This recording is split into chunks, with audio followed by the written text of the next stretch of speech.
Pack your bags, Teresa. We're going to the Gulf Coast. Alabama. You got that right. You guys know Teresa and I love traveling, which is why we couldn't be more excited about our new sponsor, Spectrum Resorts. They have 2 incredible properties on the Gulf Coast, so you can get away from it all at either the Beach Club or Turquoise Place. And right now, get $200 off your stay at either resort by booking directly through Spectrum Resorts using promo code POD1. That's POD and the number 1. Book the Beach Club for a relaxing, safe, and secluded beach resort vacation, or Turquoise Place and experience the epitome of luxury with hot tubs and grills on every balcony, along with a lazy river and other world-class amenities. You'll have the best time at either resort with dining, shopping, resort-style pools, plus organized activities and so much more. Doesn't this sound amazing, guys? Amazing, Teresa. Just make sure you book directly through Spectrum Resort for amazing perks at either property, including discounts on dining, spa, treatments, and more. Plus, at Turquoise Place, you'll even get complimentary breakfast, which is a big savings for families. It sure is. So check out beachclubal.com or turquoiseplace.com to book your vacation using promo code POD1 for $200 off your next stay at either resort. That's $200 off your next stay using promo code POD1. Again, that's POD and the number 1. We'll also put the links in the show notes. And thank you again to Spectrum Resorts for sponsoring this podcast.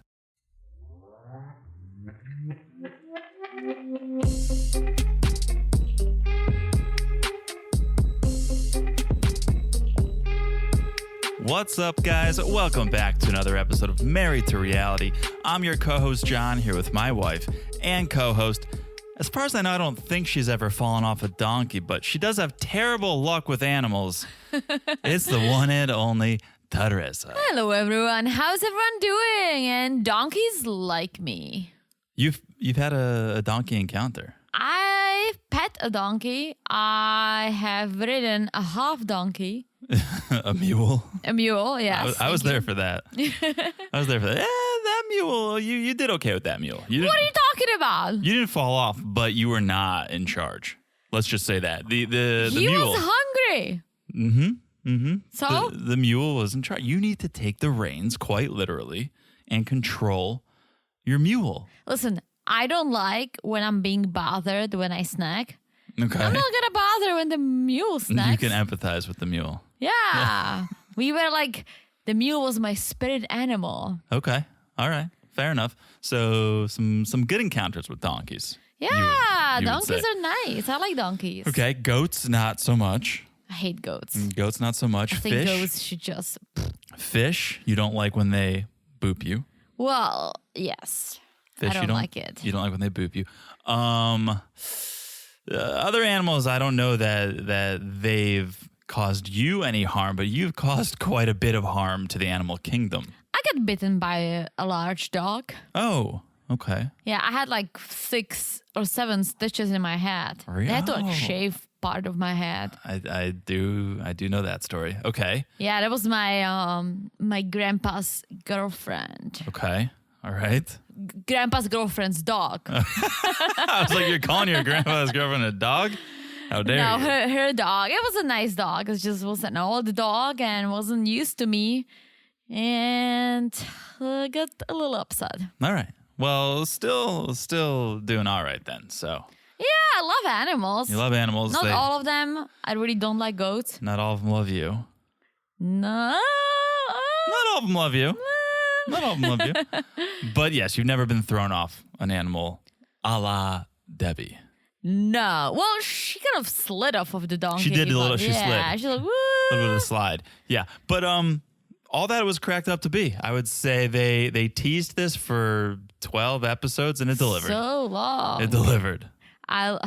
Debbie and Oussama. Woo! Who saw this coming? Who saw I this? think we all did. I think we all did. But there was a part of me that was like, oh my gosh, like, this might be real. No, what are you doing? No, real like companionship, friends, right? Okay.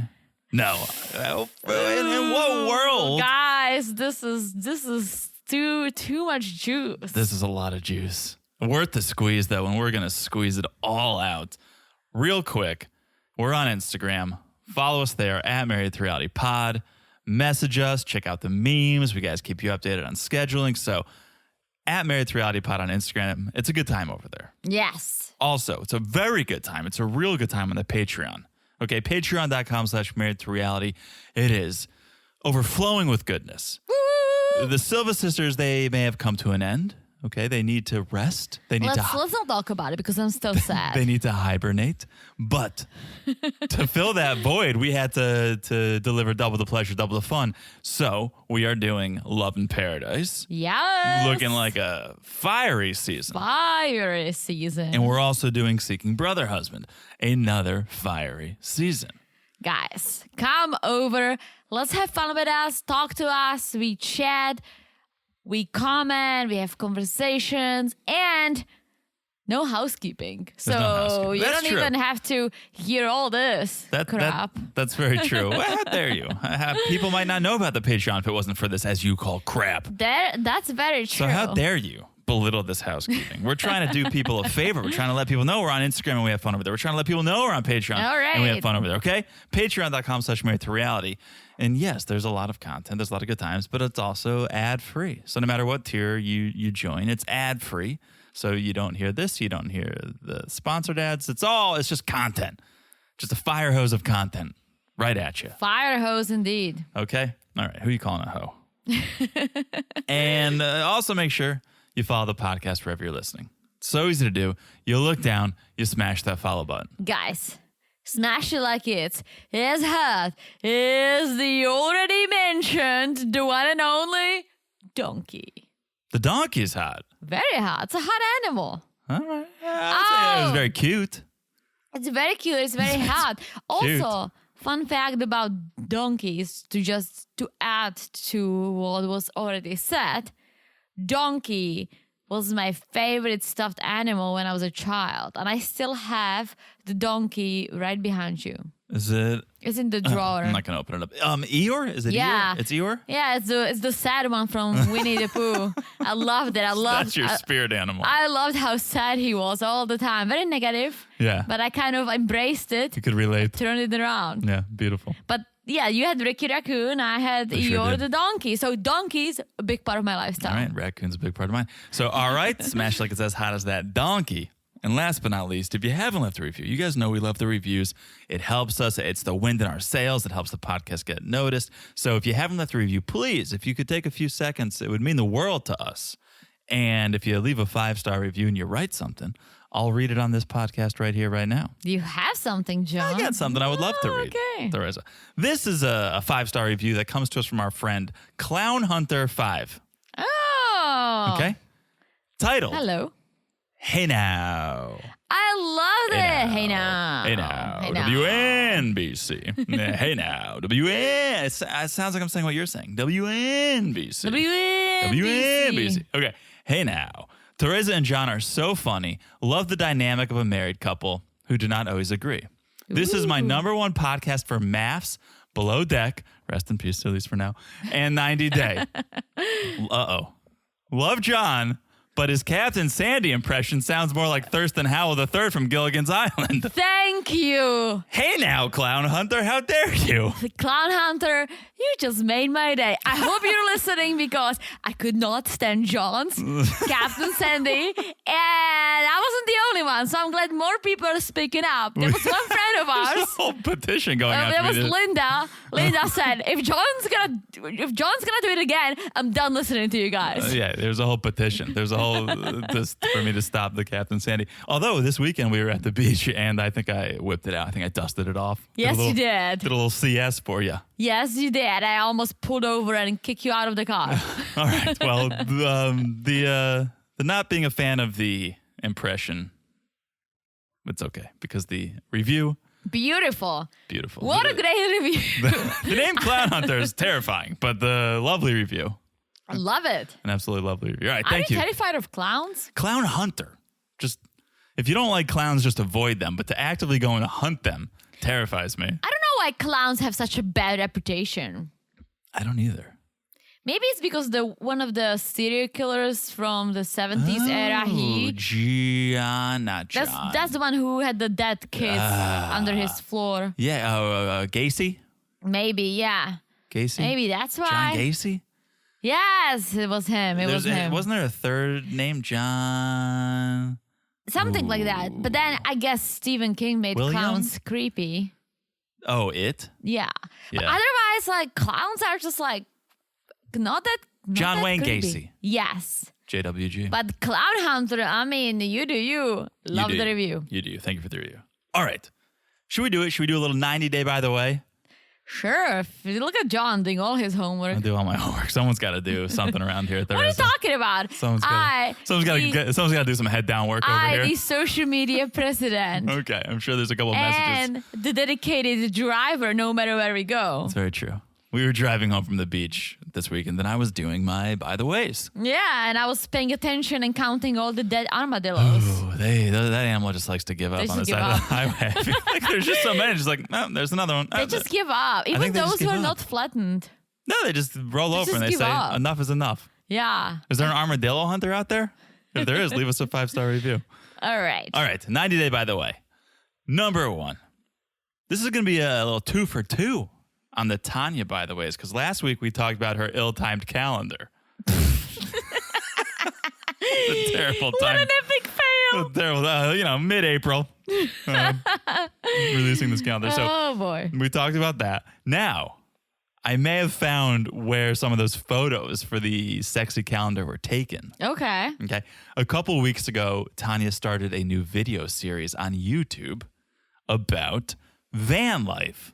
Oh, she's all over social media and YouTube. Is it? With the van life? Well, that's not new, is it? I don't think her love for travel and her expeditions are new, but this video series is new. It's a couple weeks old. I watched something about her van life. Okay, well, these are new. She apparently rented a van, took it to Shenandoah, and Oh, I love Shenandoah. shout out to Shenandoah, and filmed a couple of videos there. There are 2 videos up so far detailing her time in this rental van. And I think the whole idea is like, I'm going to rent these vans. I'm going to see what I like. And I'm going to purchase my own van. And I'm going to hit the road. Okay. But I watched some of these videos and they're pretty standard as far as van life video goes. Therese and I are into RV videos. Oh, yeah, but we like the fancy RVs. Yeah. I shout out to Laloho. Shout out to Yeah, Honeymoon. long honeymoon. Shout out to Keep Your Daydream, KYD. Yeah. We love RV YouTube. And so we're familiar with some of these types of videos. And Tanya starts out like your classic video, campsite registration, first meal in the van, setting up the water heater, right? I think I've seen that one. Okay, well, this is all one video. These are Yeah, different chapters. I saw something that was like a chopped snippet of it on Instagram. A little promotion. Yeah. So all that, well and Okay. good. And then a few minutes in to the second video, there's this segment, Nudes in the Wild. Oh, Laloho's not doing nudes in the wild. This is a Tanya exclusive. And yes, you just see her topless taking photos. And so maybe that's where some of the photos for this calendar came from, was Shenandoah or other national parks. is it? Can you see her boobs in the video? You can see enough of her boobs to Okay. know that I am ordering the calendar. Jeez. I kid this. But yeah, if you want to check it out, search Life with Tanya on YouTube and you can see it for yourself. Yeah, let's do this van life. It got very popular. Very popular. It got so popular that some people got killed. Well, I don't think that's the reason they were killed. Oh no, that was just a bad relationship. Yeah. But I'm curious to see if Tanya can stick to something, because I feel like she has a hard time sticking to one thing, She's all over the place. including her marriage. She's all over the place. All right. Number 1. Number 2. Buckle up, Teresa. Okay? Buckle up for this one. Are you buckled? Sure. All right. You don't look buckled. You're but- hyping it up, so it better be good. All right. Randy of Jen Rishi and Randy. Okay. All right. She's not an She's internet. on OnlyFans. Oh, close. Okay. Very close. She's not an international model, as she says or pretends. But she is a wannabe actress. Okay? Mm-hmm. I found her IMDb. Ooh. You want to hear her bio? Yes. Here's her biography on IMDb. Born in Muskogee, Oklahoma of Cherokee descent, She has 2 sisters named Kobe and Tipper. Attended the same high school as Nick Nolte, rock group 311. And Jeymi, I love how her claim to fame is that she's like somewhat in the sphere of other famous people. I literally don't understand any of the words you just said, but keep going. What do you mean? She went to the same high school as Nick Nolte, rock group 311, and Jeymi King. Keep going. Frequently performed, here's her big claim to fame, frequently performed in children's theater with Connor Oberst of Bright Eyes. Still. A band. But Still she's just still like clinging on to people in her neighborhood, I guess, who've actually made it. Her first professional acting job was 90 Day Fiancé? no, but another number at Six Flags Fiesta, Texas, in San Antonio. She attended University of Nebraska at Omaha on scholarship received from the Miss America organization. Okay. Soon after moving to New York City, she worked as a nanny, then as an analyst on Wall Street. Thereafter, working in PR and marketing. I don't know who wrote this, but What degree did she get in everything? Like bachelor's of everything? I don't know. Here's where it gets very exciting. Okay. Teresa. Okay. Make sure you're buckled up. Okay. She appeared on the cover of the New York Post Sunday, March 29th, 2009, very much to her own surprise, in an article about working as an exotic dancer after leaving a brokerage firm. So a lot of people, this was 2009, right? There was the financial crisis. You weren't here in the States yet. No. There's the financial crisis of 2008. All of these investment firms laid a ton of people off. So I guess a lot of these women went and turned to exotic dancing to pay the bills. So the New York Post wrote this article. All right. So I'm an investigative journalist. I had to do a further investigation. You found it? I did a deep dive. I discovered she used to write a blog. Do you want to know the web address? Yeah. WallStreetStripper.com. WallStreetStripper.com, Teresa. So I know you've been trying to buy it and you can't because someone else has it. Jeez. It's Randy. It's actually it's like a dead end site now that nothing really shows if you go there. But because I am an investigative journalist, I use the Wayback Machine on the internet. You know the Wayback Machine? No.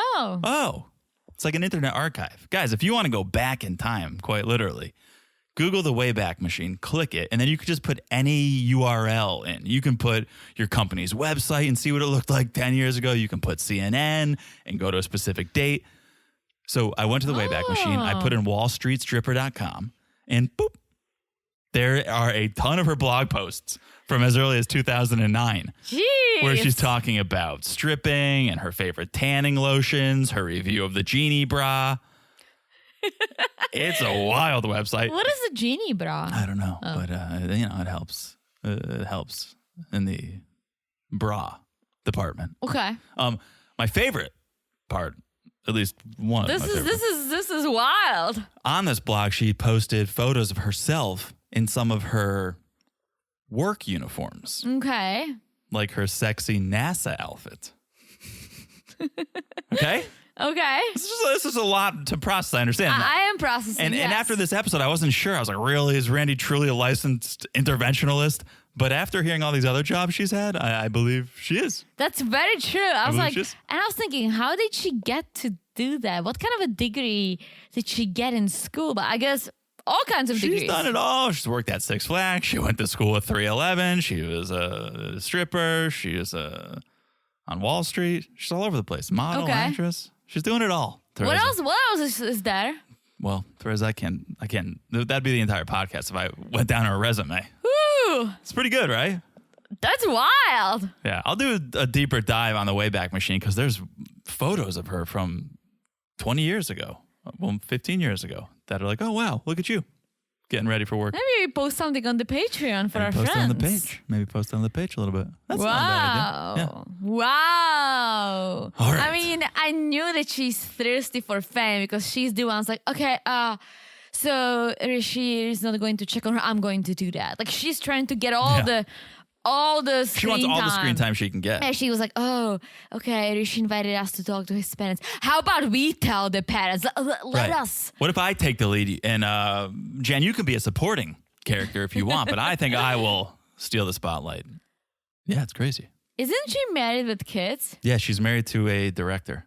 I hope her kids don't know how to use the time machine. She's married to a director. She splits her time between New York and California. I read it all. It's all over the internet. It's wild. Wait, I thought she lives in Oklahoma. No, that's where she grew up. Then I think she moved to Nebraska for school. Is that where Jen went to school? Because I think they went to school together. Maybe. I think Jen's from Oklahoma. Yeah. Well, she's... They went to, well, at least Randy went to school in Nebraska, I believe. Omaha. But she's from Oklahoma. Mm-hmm. That's how they know each Yes. other. Yeah. Yes. It's a lot to unpack, Teresa. Pretty wild, right? Wow. All right. I told you can unbuckle yourself now. All right. All right. Let's do it. Let's get into it. The reason we're here, Sunday night, 90 Day Fiancé, The Other Way, Season 4, Episode 12. We're getting out there. This is a big episode. Should we start with, really the stars of this? The stars of this. Episode. Debbie, Oussama, and the poor donkey. The poor donkey. So I've never enjoyed the comfort. I've never had the luxury of an upholstered toilet seat. But my grandma used to have like a padded toilet seat, which was like leather. Like I think it was like pleather, but it was cushiony. And it always gave me the heebie-jeebies. Every time I sat down, I was like, like you just sat down and it was like kind of comfortable, but also just felt unsanitary. It's so unsanitary. I don't think I've ever seen it, and I would judge it so hard. I would rather pee my pants or pee in the elsewhere. Yes, I think an upholstered toilet seat is unsanitary. Unless they wash it like once a day, which I doubt. Maybe it's like a steering wheel cover that you can pop off and throw it in the washer Well, it machine. definitely is. You don't think my grandma's was attached. No, this is definitely not attached. I'm sure someone, I think like his great grandma knitted it. Okay. So Debbie's not really in love with the whole living situation. However, she's like, look at this shower. It's like a hose. It's like, Deb, that shower is fine. The shower, we've seen way worse. way worse. I'm like, you're complain about the toilet seat, yet it's a normal toilet. Yeah. Don't complain about the shower. Like, it's a normal shower. This very season, we've seen Danielle and Johan. And, oh my gosh. And Johan does not have a shower. That's a of that true caliber. bucket. Yeah. But somehow Debbie can shit on these living conditions and it doesn't seem privileged. If Nicole said half the things Debbie said, if Danielle said half the things Debbie said, we'd all be like, what, this privileged American? For some reason, maybe it's her age or she does need special accommodations, I guess, because of her age, but it just doesn't come across as privileged as it would if other people said it. It's because she doesn't complain about it. She makes a statement. Right. So it's observational. And she's like, I feel like I aged 10 years because I couldn't sleep well. My back hurts, which I can relate to. Mm-hmm. I could barely move 2 days ago. But she's not like, oh, this is horrible, disgusting. I'm not staying here. She just observed and she moved on with gifts. And she's not trying to change it. Yeah. Which is a big difference. A lot of people would say, no, we can't have this. Let's get a hotel. Let's swap the toilet seats out. She's just commenting on this is different. Yeah. And it banged her up a little bit. But she had a tough time. She got over it and she has gifts to give. And what great gifts. I've given you the same gift. You have. First of all, why is Dad, we'll get to the gifts in a second, but why is Dad sitting the entire time like a guy getting a lap dance at a strip club? Because maybe that's what he's waiting That's for the when real she gift. said, I brought a gift from That's America. the real gift. Yeah, he's like leaned back, his legs are open, he's got this look on his face. But yes, the gift that Debbie has brought is this very thoughtful painting kit. Yeah, because apparently Dad used to love to paint. He went to school or he took like some courses. Yeah. And that's something he wanted to do again as his passion. And Debbie just bringing him this gift was amazing. And it was cute the way she was like, the only requirement is you paint me something special. I love that. She wanted a little souvenir. Yeah, and that's why I know Dad might be a little crazy, but she's not that crazy. She she's still being realistic to a certain point, and I just love the creativity. What is rooted in reality here? That she's asking for something in return? No, in general, it's like Deb, right? Oh, wow. She's moving to Morocco to be with this young dude. We all think she's cuckoo, but she's still like, all right, let's see how things are. Like, I know she's in it to win it, but we saw the previews, and I don't think she's as naive as we might think she is. I think she's naive, but I think when reality confronts her, she's not a pushover. She will stand up and fight back, but it needs to really slap her in the face for her to realize what's going on. Yes, and that's fine. That sometimes we all need that. A little bit. So then Oussama's sister, Asma, comes in. Ooh. No gift for her. I think she did. I just don't think they showed it because what came next Oh, boy. was a little juicier, and that's something we all were speculating about. We all were like, I was just talking to some of you guys, our friends, about like, damn, what's Oussama's endgame? I know. And I thought, okay, he's just trying to get on TV. He's trying to grow his audience. He wants to sell his artwork or get a little fame, which I think is still true. But there's a bit more of a devious endgame. And the way Dad, he kind of just comes out of nowhere and says it, right? He's just like, I'm happy to hear Oussama will be going to the U.S.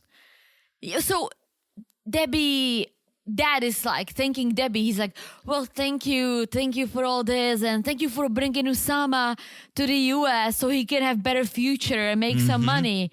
And Debbie's like, actually, I'm here to stay. I have all my suitcases. Yeah. We're staying in Morocco. Oussama's not going to the U.S.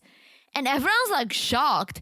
And Asma's like, we always talked about leaving. I know. That was a very interesting response. Yeah. Was it a concerned sister?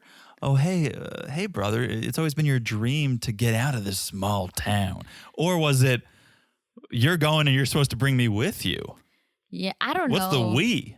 I don't know. Well, I guess them growing up are always thinking, oh, they want more from life. Yeah. That's maybe it. But I can partially relate. I cannot fully relate because I'm from the Czech Republic. A lot of Czech people just don't leave. They just stay where they are and they love it, right? I wanted to leave, but I wanted to leave to explore and travel and kind of expand my horizons. Yeah. I never planned to leave for good. It happened, but it wasn't my plan. But I wanted to explore and experience and travel the world, right?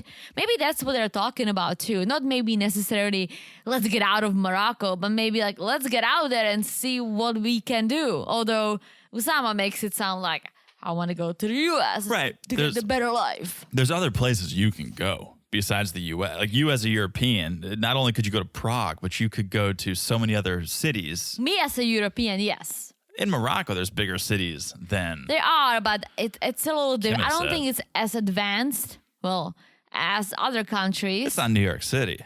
And it's not Europe. Sure. So Debbie's a little surprised by this. She's not thrilled that this has just come out. She feels like, well, maybe we need to talk because I do not like that there are seemingly secrets now in this she has a relationship. strange feeling. She's like, this is new. So cut to later in the day. Deb has forgotten about Oussama's plans to use her for a green card. And she's just fired up to be at the family farm and see a real life donkey. She's got a new friend and they all want to see Miss Debbie. And oh my gosh, she starts singing to the donkey. Debbie's a donkey whisperer. I love that. You gonna let Miss Debbie ride you? You gonna let Miss Debbie? She's like, I speak the language of donkeys. Oussama, I want to ride a donkey. So I was like, we have to paint. The sun is going to go down. Get your ass there. And Debbie's like... She's like, I'm riding the donkey. She jumps up on the donkey. And then like a drunk girl at a country bar trying to ride the bull, she just slides off. Nothing happened. She's okay. The donkey's okay. This was the most surprising. Forget about Oussama trying to pull a fast one on her and get to the States. The most surprising thing in this entire segment is that she didn't break a bone, sprain an ankle. Very true. I think the donkey seemed pretty low. Okay. All right. Or maybe she drinks her milk. Maybe. Yeah, calcium. So they sit down, they start painting, and Debbie needs to sing and hum. She needs to whistle while she works, Teresa. Yeah.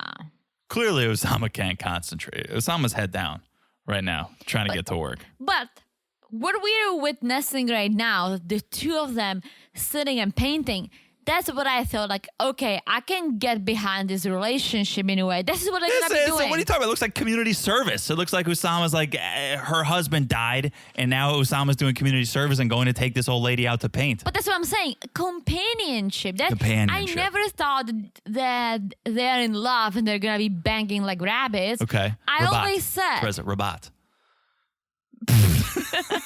Banging like robots. I always said Moroccan that joke. this is companionship. Yes, guys, this is John's Moroccan joke. I thought there must be something more than just friends. Maybe like love, but love for each other as a friend, especially from Oussama's. And for Debbie, she's like, sure, I'll take this. This is fun. But I saw them doing this, living in Morocco, doing art, right? Painting, being inspired. Oh, you're such a romantic. Well, Oussama ruined it for me entirely. And I think the whole internet now hates him. Oh, yeah. So Debbie wants to talk and figure out what's next for them. And Oussama's like, well, it's time to create. It's not time to discuss. But Debbie's like, no, we need to figure out, are we getting an apartment? Where are we going to live? And she pushes this because she needs to know. Yeah. And Oussama loses his mind. He's like, the plan is to ride the donkey and paint. That's the plan. The plan is not to talk about the plan. We rid the donkey, now we paint. And Debbie's like, but when I talk about the future and security, you always say later. We'll talk later. And maybe what if we just look at apartments online later? Would that be okay? Maybe we can do that. And Oussama goes, okay, we can do that.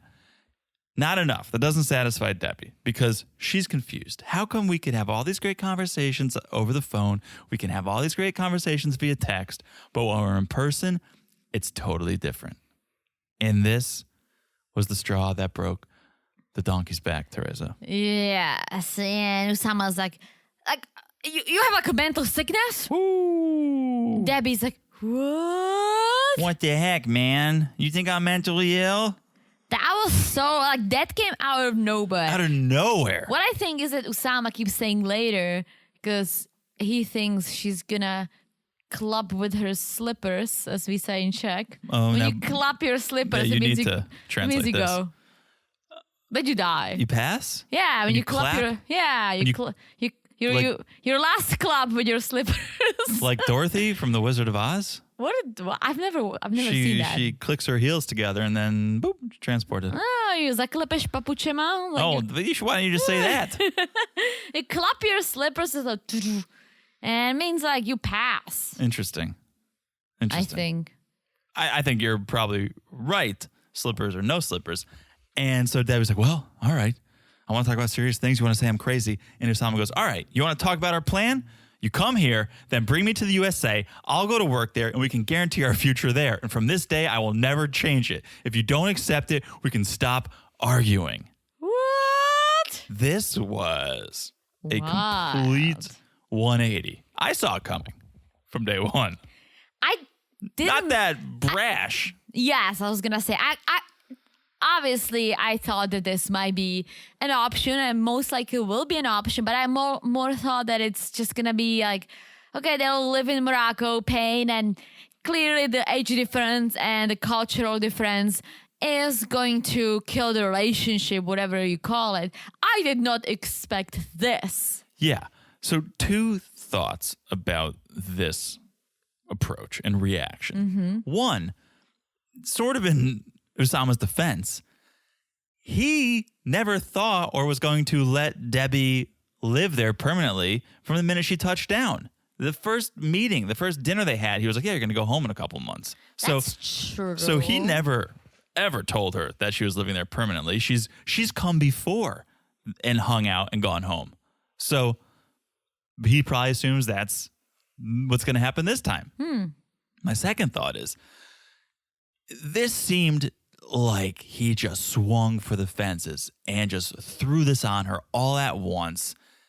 No baby steps, no planting seeds that he would go to the States. Not saying it was a pot, right? It was just all this like, here's the plan. I'm coming to the U.S. So had he brought it up before and she was like, no, not going to happen. And then he was just trying to make it happen and finally just blurted it out, because why wouldn't he just plant seeds? Like, maybe we could live in the U.S. Oh, I'd love to come to the U.S. No, he just blurts it out. Well, I'll tell you this, Oussama. The paperwork would not get approved. Maybe if she adopted him. But I don't see the U.S. Department of USCIS, immigration, approving this marriage, especially after seeing this. Oussama, even if you were trying to plant the seed, you really did not plant it well. Yeah. So we got our answer.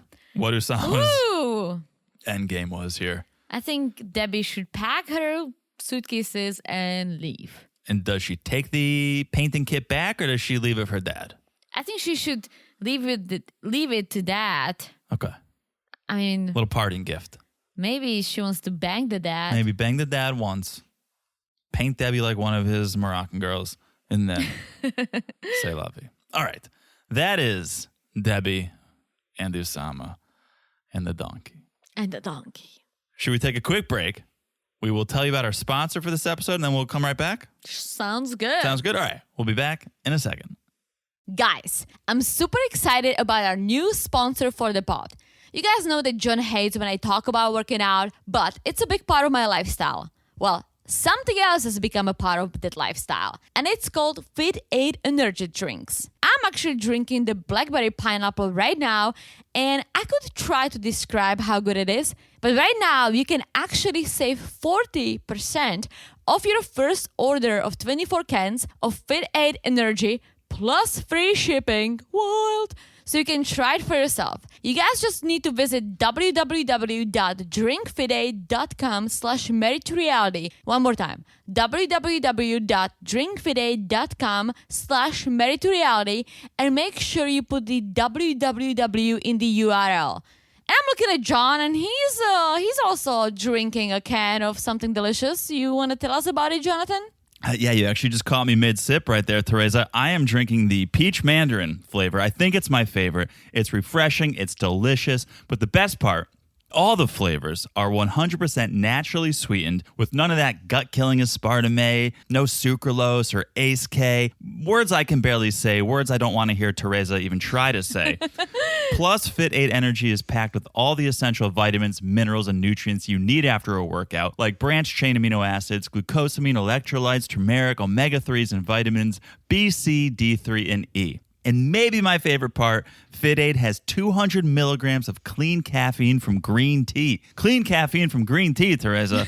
So I get the energy I need without any of the synthetic ingredients. I love that. Do you want to know what my favorite part is? I think I can guess, but tell me, Teresa. My favorite part is that Fit 8 Energy is only 15 calories per can, and it comes in 4 very delicious flavors, including mango sorbet, yum, raspberry hibiscus, yum, and of course peach mandarin and blackberry pineapple, yum yum. So like Teresa said, right now we're giving our listeners 40% off your first order of 24 cans of Fit 8 Energy plus that free shipping by going to www.drinkfit8.com/marriedtoreality. Again, www.drinkfit8.com/marriedtoreality. We'll also put the link in the show notes, so check it out. And thanks again to Fit 8 for sponsoring this podcast. And we're back. Hello, Jonathan. Hello, Teresa. Are you ready to talk about stars number 2? I'm ready to talk about Randy. Rishi, Jen, Randy, and Myra. Yeah, Myra, who does? Maybe next week I'll have a deep dive on Myra. Myra seems like a nice friend. She seems too normal for this group. Too normal. But she's trying. She's trying to get in there and mix it up. Yeah, but she's not too hard. She's just there. Well, compared to Randy, no one's going to. Randy wants to add another credit on her IMDb. I mean, she hasn't had anything in the last 10 years. Oh, so well, yeah, she's definitely looking. It's about time, she's Randy. definitely looking for that SAG card. Yeah. So okay, we pick up where we left off. Remember, Jen left the table at this restaurant. She's pissed because she found out Rishi's family's trying to find him a wife.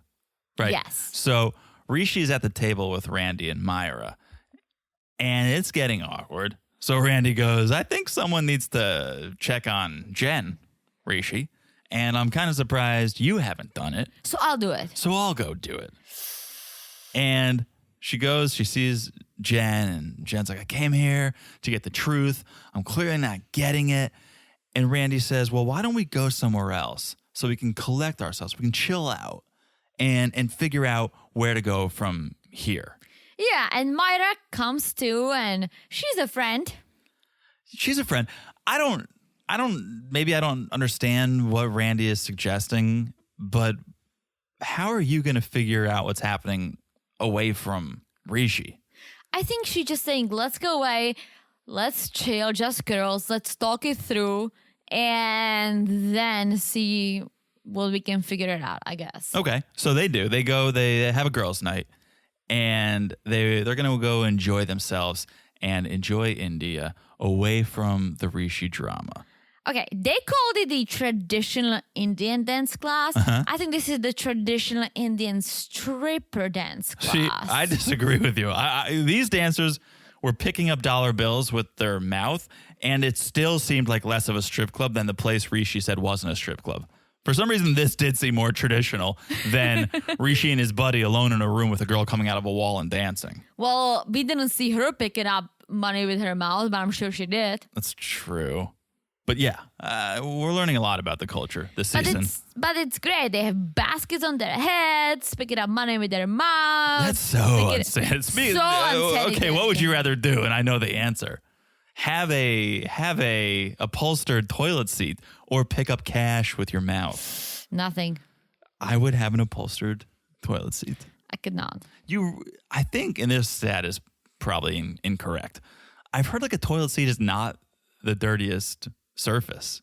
Oh, it is. It's surprisingly not that dirty. I bleach our toilet seats once a week. Yeah, because I bleach. I see what you do to the toilet, and I'm glad you do bleach it when you're done.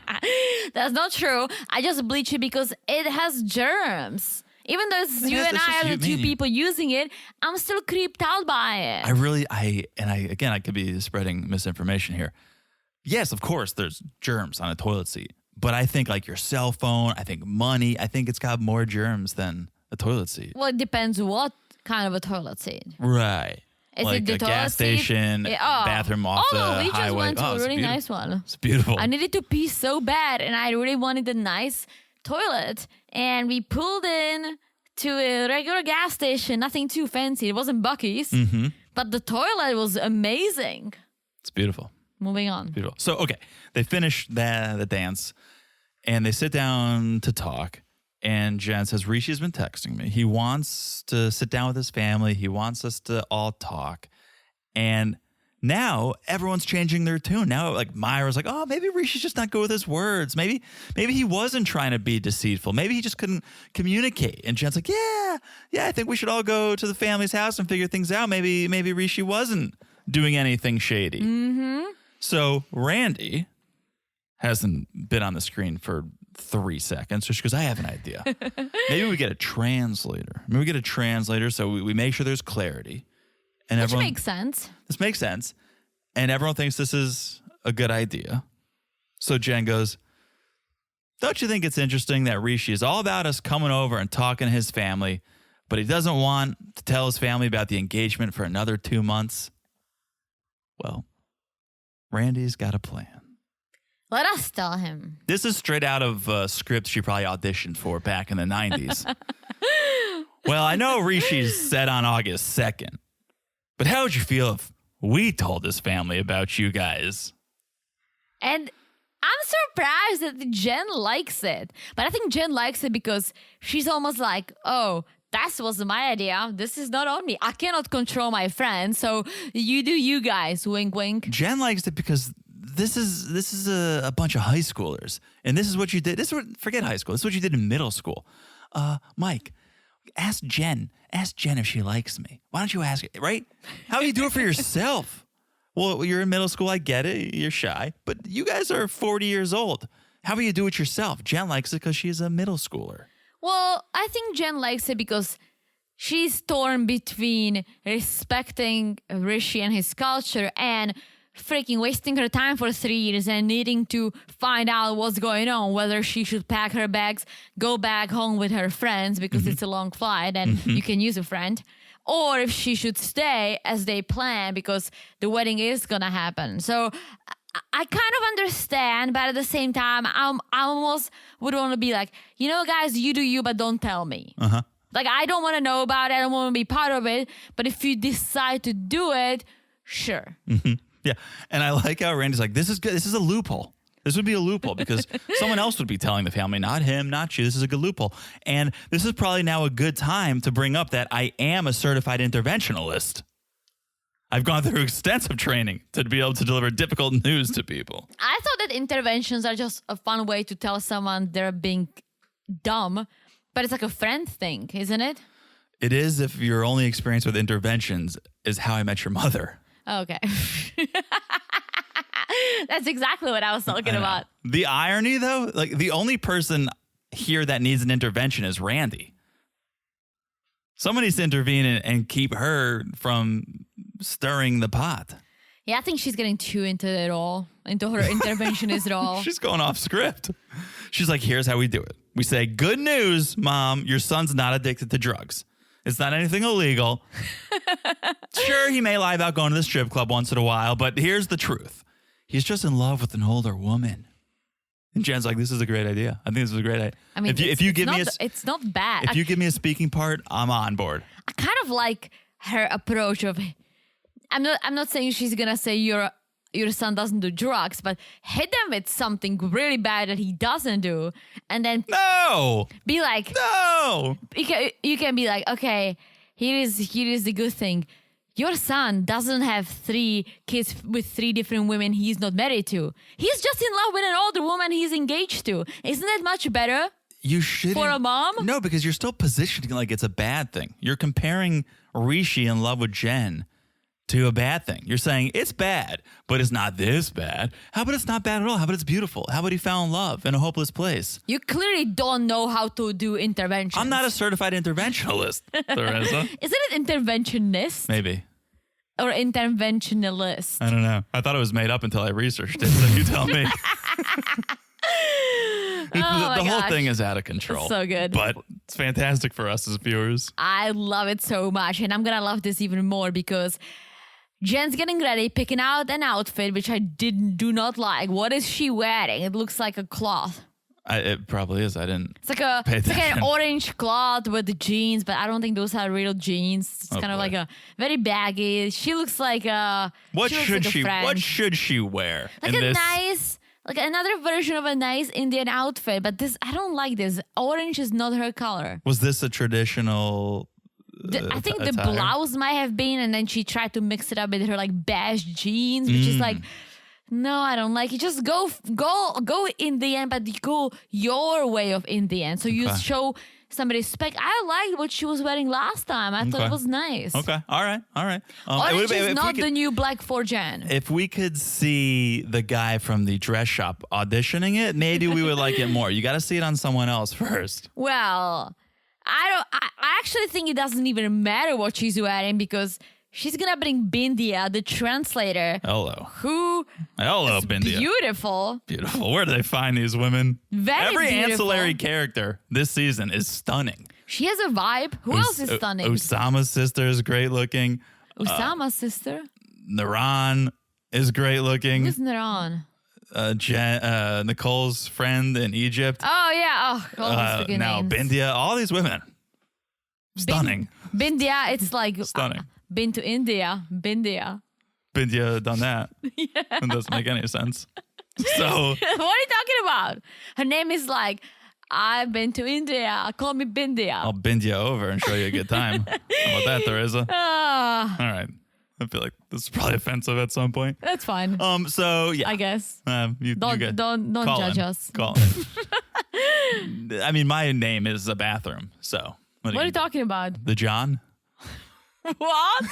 You've never heard this? In America, they call the I bathroom. need to use the bathroom because I keep laughing Oh, so you hard. do? I thought you were gonna say like a Jonah stall. No, Porta John though. In America, and don't ask me why, they call a toilet the John. Like your grandma. Well, if your grandma was American, she'd be like, "Oh, I got to use the John." No. I bet you Debbie uses the John. I bet you Debbie goes to the John. Yeah. I hate when people say, "Oh, I'm gonna have a cup of Joe." That's horrible. I hate that too. You think a John? I hate that. That doesn't make any. Neither of those make Are sense. people at least use John with an H? Yes, it's John with an H. Good. Yeah. No one's using the Jonathan. Don't try to bleach me, Teresa. I think I need to go to the All bathroom. right. This is going to be a first. We're going to pause for the cause, and we'll be right back. All right, we're back. I just used the John. So you going to the bathroom gave me time to research why it's called the John. Okay. Supposedly, the toilet was invented by Sir John Harrington. Oh. And the term John, referring to toilet, is a reference to that. It gets more comical. Okay. Thomas Crapper is often credited with the invention of the toilet, but there were many toilets created before him, even flushing ones. He is credited for being an accomplished plumber in England. That's why you say, that's why you say crap. I think maybe. Yeah. But the John, Sir John Harrington. So that's what Google says anyways. Well, I just used the John Here, you that feel I bleach once a week, and it was beautiful. It was a better? beautiful experience. Beautiful. All right. Let's get back to this shit show, which is Jen and Randy talking to Bindia. Jen's like, all right, let me tell you what's going to happen here. Not sure how this is going to go down, but it could come out when we meet the family that we're engaged. So I want you to be prepared for that. I want you to be prepared for anything. Poor And- Bindia is like, I've never translated anything like that. And she's like, do you want me to translate like everything? Like Everything. word for word? Everything. And Randy goes, and by the way, that news, it might come out by us. So don't be surprised. Be ready for anything out there. Well, I'm curious to see Bindia translating this crap show. Yeah. Shit show, Teresa. Shit show. Shit show. All right. All right. Next on the list, Isabel and Gabe. So I'm just going to go ahead and call this whole thing, since we're using the term, A shit show? bullshit. Yes. Well, let's start with this. Back to our home state. Gabe is, not bragging, back in Florida. He was with his mom and sister, Marie and Monica, right? They don't know the reason Gabe is back, right? They're like, oh, something's wrong between you. Huh? What? You don't text or call your family before you hop on a plane and fly to another country and be like, hey, I'm coming back. And they're like, oh, why? Okay, so I still don't, that's one of the reasons I call bullshit. The other reason is I don't understand. They knew he was moving to Colombia permanently. This is called 90 Day the Other Way. Why would it be a shocker that they're getting married if he's moving there permanently? But it's not a shocker. Here's why it's crazy. They are not shocked. And I'm pretty sure when Monica drove him to the airport the first time, they talked about him getting engaged potentially if her parents will accept him, right? There was a lot of things he had to accomplish, right? Yeah. So Monica and Maria are not shocked. They're not shocked, but But they were like, why didn't you tell us? And Gabe's response is like, well, because you would say that I rush into things. And I almost feel like he thinks that if he told them in advance, they would try to talk him out of it. Oh, okay. Is that really a reason for not telling someone? They might think I'm crazy. Up there goes crazy Gabe again. That's the reason you're not telling your family that you're going to get married, because they might think you're doing something silly? Well, imagine if you were thinking of marrying me after 4 weeks that we spent together in person, would you really tell your parents before you were going to pop the question, or would you probably tell them after so you actually have something to tell them if you didn't even know if you can tell them that I'm going to say yes, you wouldn't know what's going on? I would probably say, hey, I'm moving to the Czech Republic to be with Teresa. And if all goes well, yeah, like obviously if I'm moving to another country, you see that I'm serious about this and that there's a future for us. I just think they need drama, and they're trying to create it by this whole marriage mystery. Well, so your parents knew you're gonna pop the question. Yes, you were showering upstairs, and I told my parents that I was going to do it, and Did they love it? so excited. Oh, They came over, they hugged me, and my mom got emotional. It's beautiful. It's beautiful. Oh, and I wasn't there. I missed it. Then you're in the shower, then you came down, and everyone had to pretend like they didn't know. And I didn't propose for weeks or months after that, but I was just giving them the heads up. Okay. Well, and I think that's good. I think that's how it should be. But at the same time, is it a necessity to tell your parents before you pop the question? I don't think it is. I think it's nice if you have a nice relationship with your family. I think it's nice that you tell them. Yeah. However, I don't think it would be horrible, like Gabe, that he didn't tell them. I think it's fine. I don't see it as a disaster. I don't either. But I am surprised that one didn't come up, or two, he wouldn't tell them, because you're moving to another country for this person. That's the big thing, right? I'm losing my son, I'm losing my brother to another country. That's the big news. If you're okay coming clean about that and being upfront and honest about that, and by the way, we're gonna make it legal that we're together is not the biggest deal. I just think that Monica, I don't even think Maria is that overprotective. She's like, Gabe, you should have told us. We're happy for you. We support you, right? Mm-hmm. I think Maria is good. I think it's Marie. Really? I think so. Marie. Yeah, one or the other. But Monica is the one who's like overprotective. And I get it on one hand. If apparently Gabe had bad experiences with women, that they didn't treat him well in the past, and he got tattoos that he had to get removed afterwards. Oh, yeah. This whole thing. So I get that Monica might be a little more overprotective of her brother. However, it's his life. Here's the other reason that I'm surprised that Gabe wouldn't share the news. Mom wants to meet Isabel before they get married. I guess if you did make your intentions clear, then you could have given her a chance to, let me come and meet your fiance before you guys get married. Because speaking of, we find out they have a date. Yeah. They in a month, right? Isabel's been busy planning this wedding while Gabe's been in Florida. Well, we skipped over the great news is that he got his birth certificate. He got his birth certificate. And he's ready to go back. Yes. And he's going to go back. And when he arrives, the clock will be counting down towards wedding day. And Isabel is taking care of everything, which is great. This is a couple who knows how to delegate, not like Kris and Jeymi or anyone. This couple's like, okay, well, while you're handling business in Florida, I'll handle business here in Colombia. Also, I think Isabel likes being in charge, so I think she's okay with this. And that actually makes Monica happy. Monica's like, I'm glad that Isabel has, what's the saying? Tough skin? No, hard skin, like an armadillo? Like a shelled skin? Strong-headed? No, something with what's the saying with the skin? Oh, thick skin. Thick skin, thank you. That she has thick skin and she just doesn't take any shit without fighting for Gabe because that's what he said she does. Like she would fight anyone for their relationship. And Monica likes it. However, Gabe is nervous because he thinks that Monica and Isabel will butt heads. Because they're both strong-headed. Yes. And because Monica has another idea for their relationship, which is getting a prenup. Monica thinks that might be wise. And Gabe disagrees. So here's the thing. They made it sound like he's loaded, and he might be. He's got a successful business. It's a good idea if it was Shark Tank, I'd invest.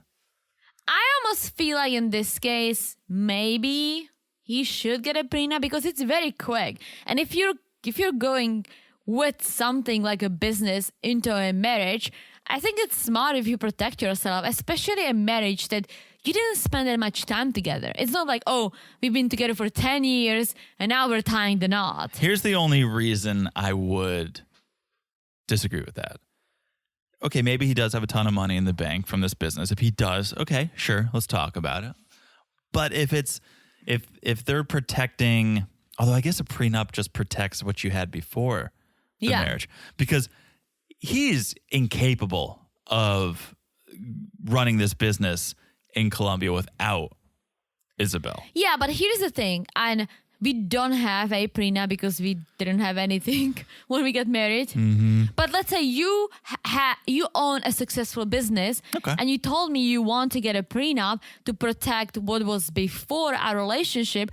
I would understand. I would not think about it like, oh, you're doing this because you think we might break up. But I would think about it, oh, you're doing this to protect whatever you build. Obviously, I would want our kids to be written into that, right? Like, they to be taken care of, if anything. But I wouldn't judge you if that's something you build on your own before me. I mean, it does put in the air that you're not 100% confident that this is going to work. And I would not want to marry someone who didn't think it's going to, today, as we stand at the altar, I'm 100% confident it's going to work. Sure, in a year, in 2 years, in 3 years, that could falter. But in the moment that you're exchanging vows, I want you to be 100% confident.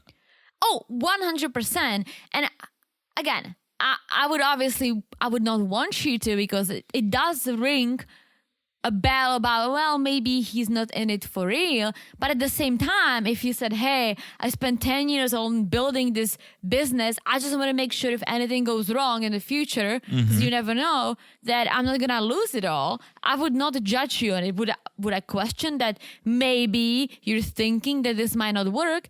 Yeah.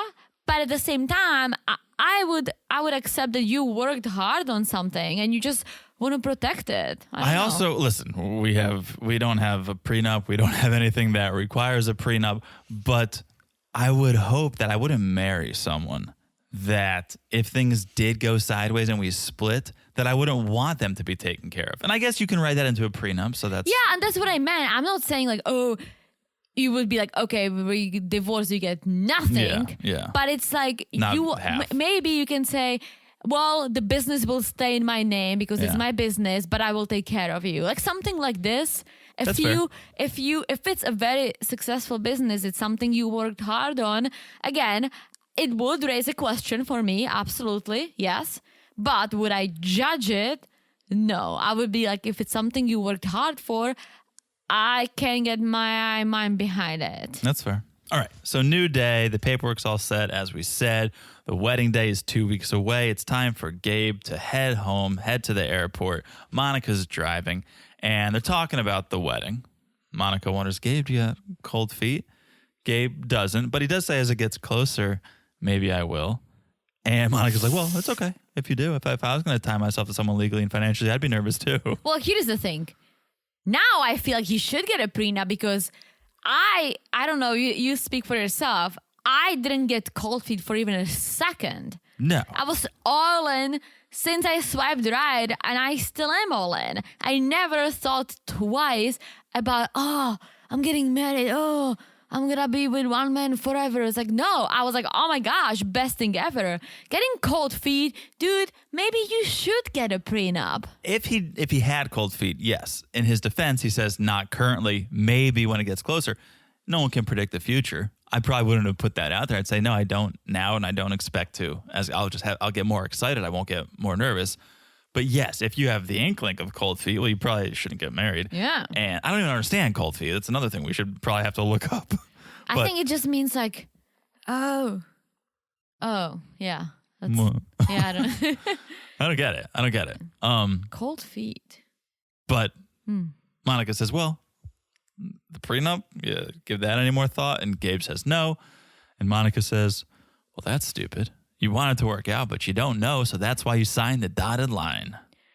Well, true. The only thing she's basing it on is Gabe's track record. Yeah. Which is all I guess she can do because she hasn't met Isabel. And again, she's overprotective, but Monica definitely has an interesting choice of words when she's like, well, Gabe usually goes for women who are needy, jealous, and a bit stupid. So prenup would be about right. Here's my question.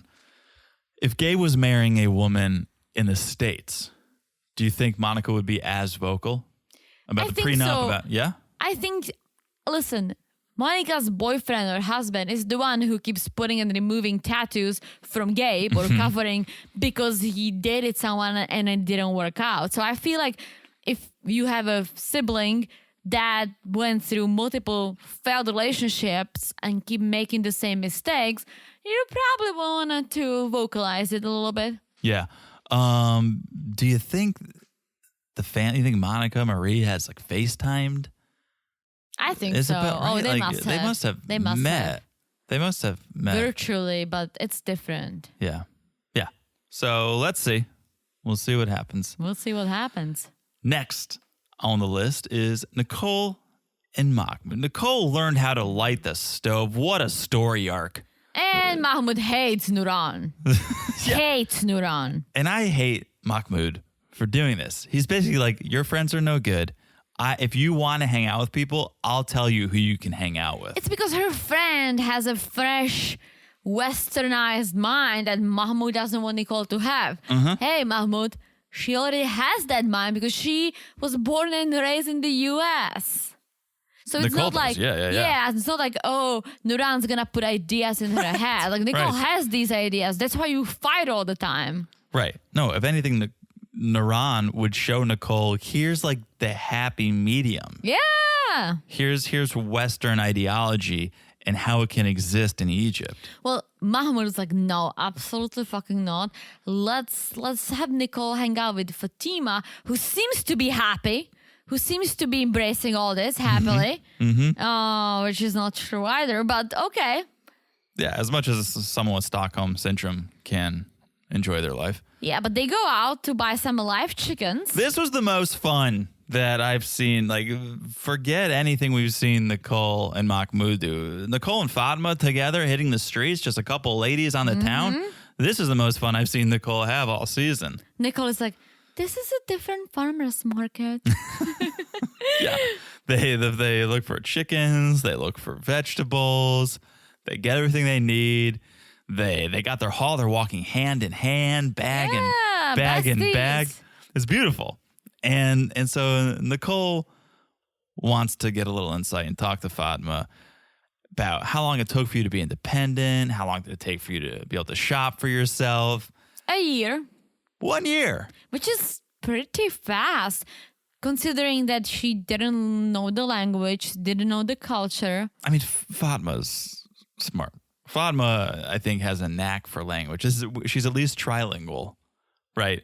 She's adaptable. Yeah. She is not Nicole. So if it took Fatma a year, it would take Nicole 10.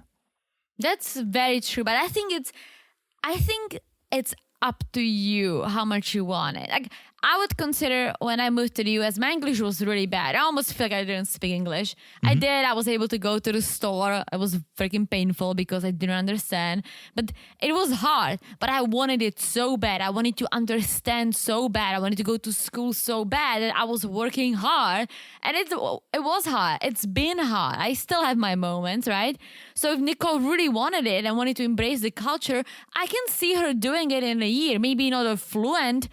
Maybe she wouldn't be fluent, but she would be able to do things. I just don't think, and we know it, she doesn't want to embrace it. She wants to go back to the US. So it would take her forever. Yeah, and she has nothing but time. While Yeah. she finally learned how to light the stove. Okay, Yeah. so next, learn the culture a little bit. Learn to embrace the culture. Learn how to shop. Learn how to be independent. Duolingo, Nicole. Duolingo. So yeah, if she wanted to, she could be further ahead than she is. And that goes for you too. That does go for me. And it goes back You're to slacking. I'm definitely slacking. Our plates are a bit full right now, but Well, 10 minutes a day. 10 minutes a day.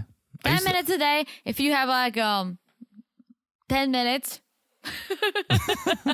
If I have 10 minutes I have of 10 your minutes. time, Yeah. then you should do it. I thought you liked it. It's exactly what you said. It is how much you want it. And Yes. the first time I went to Czech, I wanted it real bad. I wanted to be able to show up. I wanted to be able to touch down in Czech and speak a little bit of the language. And so I was very invested in learning it. Then after I went and everyone was impressed, I said, all right, well, I learned what I need to learn. But it's true. I need to continue to learn more. Yeah. Absolutely. I'm still learning English. I just learned why they call it the John, Teresa.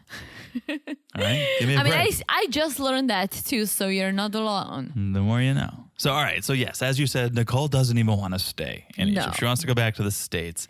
And well, she's asking Fatima if she misses China. If she's like, oh, and Fatima does. Which I was surprised. Which, okay. I mean, you probably miss Czech once in a while, too. I do, but I miss it. It's different. I love Czech. I love the country. But I miss the country? No. I miss the people and the food. The more telling question would have been to ask Fatma. I'm calling her Fatma. You're calling her Fatima. I think it's spelled Fatima. I think it's pronounced Fatma. Well, last time you were wrong about Juan. So that's very true. Oh, that's very true. I'll never live that down. Juan. I think it's Fati. I don't know. So when you go to the bathroom in Mexico, you go to Juan. Really? It's John. Oh. Anyways. What was I saying? Oh, the more telling question would be to ask, do you wish you were living in China? Do you wish you lived in China? Or do you miss China? Because they're two very different things. Yeah, that's true. Right? Well, she misses China, right? That's what we know. She at least misses it. And so Nicole's like, well, yeah, I miss the States. I want to live in the States. And Fatma's like, well, what about Mahmoud? And Nicole says, he should come with me.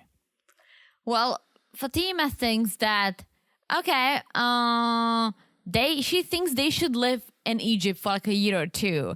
And I kind of agree. Like, try it. Like, give it a shot. See if you can make it. And if not, if you want to be with Mahmoud, I should have added. If you really want to be with Mahmoud, right? Mm-hmm. Give it a shot, maybe a year. If it's really not working out, then try the US. But here is my take on this. She doesn't want to live in Egypt. No, of course and she not. does not want to be with Mahmoud. Ooh. I don't know. I think if Mahmoud went along with everything she wanted him to do and allowed her to live her life freely, she would like it. I don't think that's what would happen. She thinks, oh, yeah, coming to the it'll be a good opportunity for him. If he doesn't like it, we could try something else. Mahmoud isn't okay with New Cairo. He's not going to be okay with New York. Absolutely. Or LA. There's no chance that he's going to be okay with that lifestyle. No. So, new day. Mahmoud is taking Nicole somewhere he's never let her go before. And this says a lot about Mahmoud because he's taking her to an animal shelter to look at cats. And Nicole is like, yeah, I was like thinking of getting a cat or a dog. And Mahmoud is like, absolutely not dogs. I don't like dogs. And that says it all. He's a cat person. He's a purely cat person. Guys, I like cats, so I'm not saying don't call in. I think if you like both, I'm fine with that. But if you're a purely cat person who dislikes dogs, who dislikes dogs? Oh, if you dislike dogs. He dislikes dogs. Yeah. Well, I could see not wanting to live with a dog, but dislike. What are you talking? Well, they're a He little doesn't more. want to live with a dog. Oh, I would love to, but they're a little more rowdy, needy, rambunctious. Because they love you. Sure. Cats don't care. Well, you got to work for their affection. Anyways, they show up at the shelter. It says a lot about Nicole that she says, I don't know if we're going to stay in Egypt or I'm going to stay in Egypt, so I don't know if we should get a cat. Like, that's at least responsible. Well, because she probably packed her bags already. And she's like, I have no space for a cat. I know I can't fly with a cat. So that's at least responsible. She could have taken it home for the day and played with it and then left. But she goes, we need to talk because I don't know if I'm ready to stay, if I'm ready to leave. I've been struggling to tell you, but I think I need to go home. But she invites him to come with her. Unlike a lot of people on 90 Day, Mahmoud is not on board. He's like, well, I don't really want to live in the U.S. Yes and no. Maybe he does, maybe he doesn't. But sort of the reality that Nicole has about her leaving, so let's not get a cat, Mahmoud has about the spousal visa. Well, I haven't gotten approved for the spousal visa, so why are we even talking about you leaving and bringing me to the States right now? It's not a reality right now, so there's nothing to talk about. Well, it is reality for Nicole because she's like, well, how about I go and set up the apartment, get everything going, and then if you can come. Yeah. I think probably deep down, Mahmoud realizes their relationship is not strong enough for him to uproot his life and move to a new country. He just can't say that because Nicole uprooted her life and moved to a new country. Yeah. But he's not going to move. They're fighting every hour on the hour. And so he would be silly to move. Agreed. All right. 2 more. Oh, boy. Oh. This is not good. This is the unsuccessful story. This is Kris and Jeymi. Kris and Jeymi. And this made me sad because first we see home, sweet home, Alabama. Alabama. That's right. I almost didn't say it. Should we tell our friends what we got in Alabama? What do you mean? What? Oh, Guys.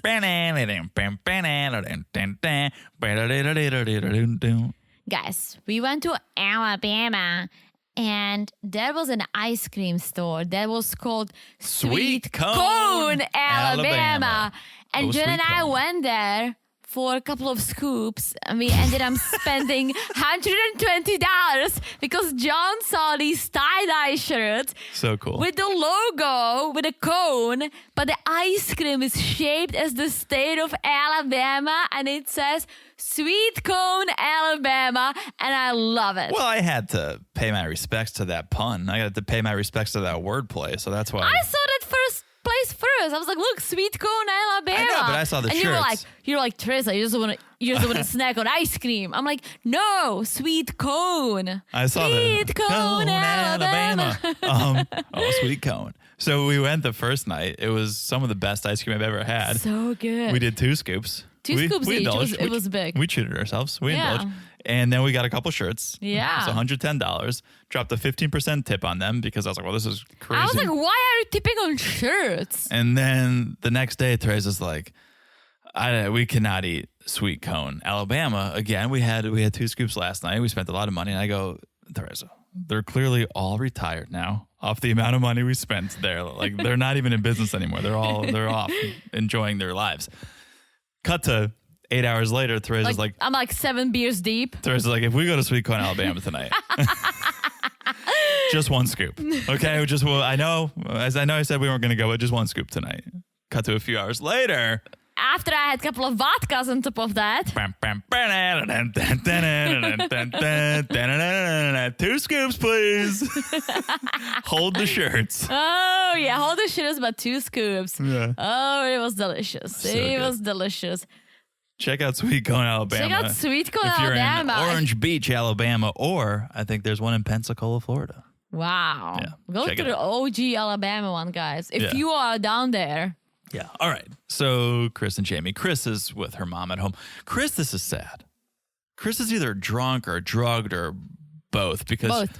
so slurred and slow. It's so different than when she gives her interviews. She's on something Definitely. or And withdrawing also, from something or something. her something. hat has like pet hair. Oh, yeah. I forgot about the hat. So forgot about it's that. a horrible hat and she needs to remove the pet hair. I forgot about What is this? What is she wearing? So we learn a lot about this, what I'll still call a relationship, All although I right. don't think we'll be calling it that for much longer. Well, I'm trying to. The way Kris paints Jeymi just doesn't sink in with me. I don't see Jeymi that way. I don't see her as the money villain. Oh, they're both at fault here. Yeah, but Kris is telling her mom, who has these glasses with the what do you call those lenses? The transition The lenses. transition lenses when they get dark when you're outside. Except if you watch Seeking Brother Husband, Elise's transitions, they're stuck in constant Yeah, I think they're transition. just broken. I think they're broken. But Kris is telling her mom that, well, last time I sent her $1,000, it wasn't enough to pay her bills because she didn't have money for her gym membership. And mom is like, yeah, she's using you for the money. And Kris is like, she even was telling me she's gonna sell the necklace with my dad's ashes.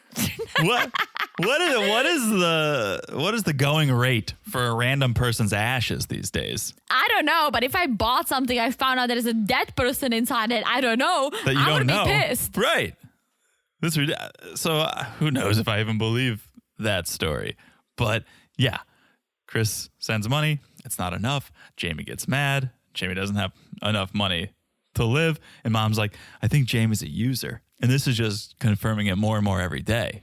And mom is like, yeah, she probably didn't have a good life before you. I mean, we saw Jeymi before Kris. Seemed fine. She seemed fine.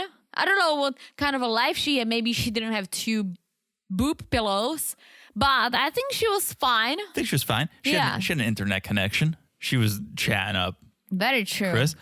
I think Jeymi is using Kris.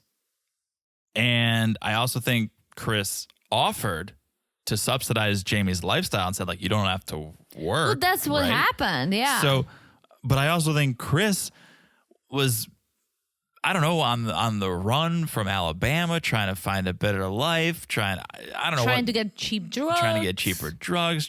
Who knows? But it seems like they were both up to no good. Well, then we see Jeymi talking to Alex, her friend, saying, well, this is what made me kind of sad because she's like, Kris has been in the US for 5 months and basically she's telling Alex about all the issues and Alex is like, I told you so. And it's true. There are so many red flags, Jeymi, yet you went through with it. Here's more examples of why they're both at fault. Jeymi's like, Kris writes me once in a while. If I write back, she doesn't respond. If you write back. You guys are both treating each other. She's not writing you. When she does, you don't respond. It sounds like a husband's at war. Well, he writes me once in a while. It's like, how do you pick up a phone? What are you writing each other for? Maybe it was a poor translation, but Jeymi also says that Kris was the one who told her to quit her job because they're going to work on the business together that they never started. But then Kris left, started telling Jeymi they don't have money. So Jeymi's trying to find a job, but she can't because it's not that easy because she's Venezuelan. Thank you. And Kris doesn't see that. And I'm like, why did you quit your job at the first place? If you had a business already going on, sure, you put, what do you call it? You put carriage in front of the horse or a donkey. Yeah. No, you make complete sense because Jeymi quit her job before Kris even went home, right? Yeah. So Jeymi saw that Kris was in Colombia not working and then was like, no, it seems like it makes sense if I quit my job even though no one's working, we don't have a food truck and no source of income. Well, Kris told her to quit her job. I believe Kris was like, yeah, you can quit your job. Yeah, but Kris is on drugs. Yeah, well, true. She's like, I'll take care of you and then we'll just get the business going and this is how we're going to make money. Worst case scenario, we sell my dad's ashes. It's like, huh? But yeah, and Alex is like, I would have called it quits already and you should too. Well, Jeymi wants to hear Kris out because, hello, Kris is coming. Oh, boy. For the ashes. Oh, boy. Yeah. So it's going to be a make or break trip when she arrives. Yes. All right. Do we have one more? We have Daniele and Johan. And it's the day after Johan's birthday party.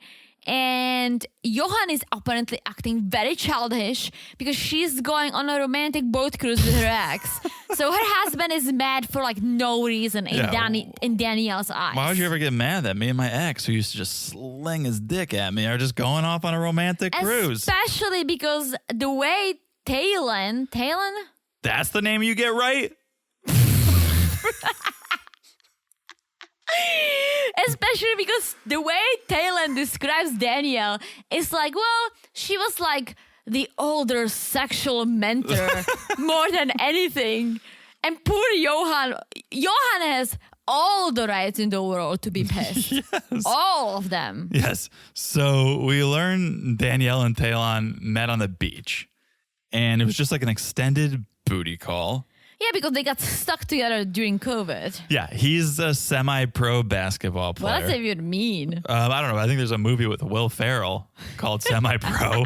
So I just imagine that. And they were just hanging and banging until Talon had to leave. Yeah, and Danielle's like, well, I had to go back to New York for my friend teaching job. It's like, well, you had to leave, Danielle. Let's just be honest. And Danielle is such an idiot. She's like, I want Johan to sit down and talk to you and like see you're not a threat. It's like, what are you talking about? This whole entire cruise, Talon was like, yo, baby girl. Like he was trying to bang you on that cruise. Yeah, he's like, yeah, like my relationship was more like sexual and like a spiritual mentor. She showed me how to do well with money. Wait, what? I feel threatened by Talon and he's just on our TV. He's oozing sexuality. He is, he reminded me of someone, and not someone I know, like someone I saw on TV. He reminds me of, I think it's Key and Peele. I don't know that. Oh. But he reminds me of someone. Peel my banana. But he definitely, I think he also throws and kicks coconuts around to make his life better. Oh, you think he's into that? I think so. Oh, I don't think he's into that. Because she's like, Daniele, she put me on the right path financially, spiritually, sexually, because she's an older woman. Oh, boy. Poor Johan. Poor Johan. And on top of all this, Talon is like, I don't think Johan is right for Daniele. Johan, I've been to New York. I lived in New York. It ain't worth it if you have to be there with Danielle. Yes. Tell you that much. Woof. Oof, oof. What an episode. What an episode. What an episode. I loved it so much. This season's out of control. I think it's got to be coming to a close soon. I would say a couple more and then the tell-all. I think so. I hope the tell-alls are good. It's going to be juicy. Oh, yeah. It's going to be absolutely juicy, especially between Kris and Jeymi. There's a lot to unpack Oh, my there. gosh. All right. That's the episode, guys. Thank you for listening. Check us out on Instagram at Married to Reality Pod. Join us on Patreon, patreon.com/Married to Reality. Again, at the lowest level, it's ad-free. You also get our once in a while, we just throw things up for all patrons. It doesn't matter what level you are. We do a Love is Blind After the Altar for all patrons. And hopefully that's coming. Sometimes we just do random things for all patrons. You get the behind-the-scenes photos. Or random photos. There's a photo of me hugging a penguin in Nashville. There's that photo. There's some other ones too. I think. Yeah. I forget. Easter. So patreon.com. Yeah, the Easter photo. Patreon.com/Married to Reality. Also, just make sure you're following the podcast wherever you're listening. So easy to do. You look down, you smash that follow button. Guys, smash it like it's hot. It's the beautiful Clown Hunter review. Hey now. You made my day. Therese my and John friend. are so funny. Love the dynamic of a married couple who do not always agree. Number one podcast. And then something about my Captain Sandy impression. It's horrible. We don't have to repeat. So that is it. Thank you, Clown Hunter. If you haven't left a review, please do. Be like Clown Hunter. Hunt those clowns. Leave those reviews. Yeah. All right. I've said it all. Have you said it all? I've said too much and I loved it. You sure? Remember when you took a bathroom break? Yeah, because I had to hit the John. Hit the John. All right. I think we've definitely said it all. We'll talk to you guys soon. Bye-bye. Bye-bye.